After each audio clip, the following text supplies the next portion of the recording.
This is the CBS Evening News with Dan Rather and Connie Chung. Good evening. Connie is on assignment. Facing a new deadline and a new threat of NATO airstrikes, tonight Serbs have called a ceasefire and say they will pull their big guns back from Sarajevo, Bosnia. President Clinton tonight applauded the moves and emphasized that any NATO military action would not involve U.S. ground forces. Still, in Sarajevo tonight, there is more skepticism than hope. CBS News correspondent Barry Peterson is there. A ring of artillery strangles Sarajevo. Under pressure from the outside world, the Serbs say they'll loosen their hold. Under a ceasefire starting at noon tomorrow, the UN is supposed to take over strategic Serb positions above the city. And within 5 days, Serb artillery must withdraw to bases under UN control. This is perhaps the beginning of a process in a return to normalization for the people of Sarajevo, who have shown so much indomitable spirit. Don't cheer yet, say Bosnia's leaders, who are doubtful the Serbs surrounding the city will honor the deal, calling it a cynical effort to deflect airstrikes. We had hundreds of them. Why should I believe that 101st is a different from the previous ones?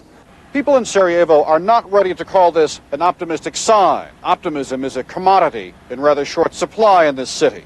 And the agreement also comes too late for those killed in the massacre at the marketplace. Too late for the Babic family. Ibrahim was manager of Sarajevo's bicycle factory. Saturday, he walked 2 blocks to buy food. He was killed instantly. His wife and children do not want to flee Sarajevo. They want instead to convince the world they are people worth saving. I'm surely right, we will survive. Somebody will Maybe not me and my brother and my mom, but somebody will survive. Bakir showed us his father's grave at twilight, when it's hard for the snipers to see. And if you ask him what he wants, he will tell you quite simply. He wants his father back. Barry Peterson, CBS News, Sarajevo. This is Tom Fenton in Brussels, where NATO has finally drawn the line on Bosnia. After 2 years of waffling, the 16-nation alliance gave the Serbs 10 days to pull their heavy weapons back 12 miles from Sarajevo or face airstrikes. It amounts to an ultimatum. Bosnia's Serb forces have to withdraw their heavy weapons from that area or put them under United Nations control. How will the Russians react? Russia's leading neo-fascist Vladimir Zhirinovsky was predictable. If you bomb Bosnia, you open the war against Russia. It's begin the Third World War, and I prevent it. But most observers feel the Russian government will be relieved the decision will not go back to the Security Council, where it might feel obliged to use its veto. Will the Bosnian Serbs cave in? Their cooperative attitude today has to be seen in the context of their threats to shoot down NATO warplanes.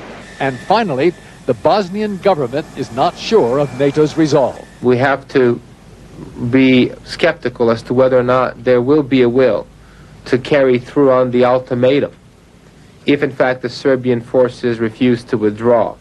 But NATO diplomats here say the Serbs' initial reaction is confirmation they are right to put the pressure on. That raises the question of why NATO didn't react more forcefully 2 years ago before 200,000 lives were sacrificed. Tom Fenton, CBS News, Brussels. Progress toward peace in another international hotspot tonight. Israel and the PLO signed a partial peace agreement in Cairo, settling some of the issues that have held up their agreement for months now.